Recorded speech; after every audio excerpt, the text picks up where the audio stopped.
শুভ সকাল বন্ধুরা, কেমন আছেন সবাই? আশা করছি সবাই অনেক অনেক ভালো আছেন। এখন সকাল 8:30 আর আমি মাত্র ঘুম থেকে উঠলাম। বাবার বাড়ি আসলে সকালটা একটু লেট করে হয়, রান্না বান্নার কোনো ঝামেলা নেই। আর আমি কিন্তু সবার পরে ঘুম থেকে উঠেছি, আর সবাই অনেক সকালে ঘুম থেকে উঠেছে, কারণ আমাদের বাড়ির মানুষ অনেক সকালে ঘুম থেকে ওঠে। 5টার মধ্যে সবাই উঠে যায়। আর আমার অনেক ঠান্ডা লেগেছিল, রাতে একদমই ঘুমাতে পারিনি, তাই জন্য একটু বেশি লেট হয়ে গেছে। তা নাহলে আর একটু আগে উঠতাম, বৌদিকে একটু কাজে হেল্প করতাম। কারণ এবার আমি শুধু একা বেড়াতে আসিনি, আমার বড় বোন, মামাতো ভাইয়ের বউ, ছেলে মেয়ে সবাই এসেছে, তাই বৌদি একটু প্যারার মধ্যে আছে। বৌদিকে একা একা রান্না করতে হচ্ছে, যদিও বড় বোন কাজে একটু হেল্প করেছে, আমি কিছুই করিনি। আর বৌদি লাউ দিয়ে মাছ দিয়ে রান্না করেছিল, ওই মাছটা অবশ্য আমার মামাতো ভাই নিয়ে এসেছে। এরপর আমরা খাওয়া দাওয়া করেছি, সেটা আর ভিডিও করা হয়নি। এরপর দেখি যে আমাদের গ্রামেরই এক ভাই আর কি মাছ বিক্রি করতে আসছে, তো আমার খুব পছন্দ হয়েছে মাছগুলো, তাই আমি কিনে রাখলাম। কিন্তু এই মাছটা আমি কাটতে পারি না, এই জন্য বৌদিকে বললাম মাছগুলো একটু কেটে দেওয়ার জন্য। আর এই দেখুন অনেক বড় বড় ভাইম ছিল, এটা হচ্ছে নদীর মাছ। আমাদের বাড়ির পাশে হচ্ছে বংশী নদী, সেই নদীতে এই সময়ে এই মাছগুলো পাওয়া যায়। খেতে কিন্তু অনেক অনেক ইয়াম্মি, কিন্তু দুঃখের বিষয় মাছগুলো খেতে আমি অনেক পছন্দ করি, কিন্তু একদমই কাটতে পারি না। সেই জন্য বৌদিকে বলেছি মাছগুলো একটু কেটে দিতে। রসা হবে রসা। সাম্মা একটা ধর দেখি। কেন?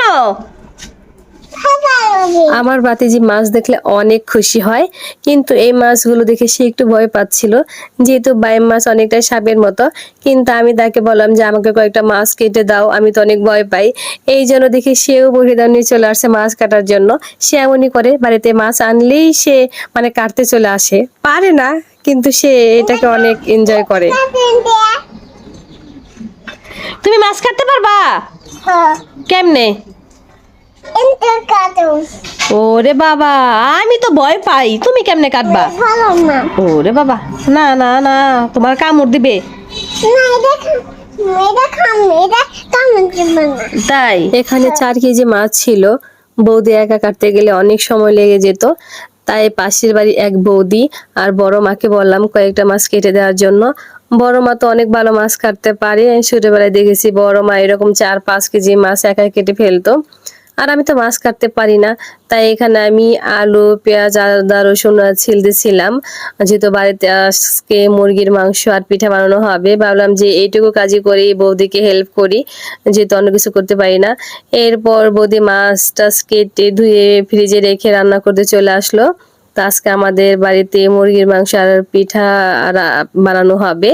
মুরগির মাংসটা বৌদি রান্না করে সব সময়, আমার মা যেহেতু মুরগি খায় না এই জন্য রান্না করে না, কিন্তু পিঠাটা সব সময় মাই বানায়। আর আমার মায়ের হাতের পিঠা তো কি বলবো, অনেক অনেক মজার হয়। আমার মা সব ধরনের পিঠাই বানাতে পারে, কিন্তু এই সময়টা কিন্তু চিতই পিঠাটা একটু ভালো হয়। আর সামনের শীতে তো অনেক অনেক ইয়ামি ইয়ামি পিঠা খাওয়া হবে, আমার মা বানিয়ে বানিয়ে খাওয়াবে।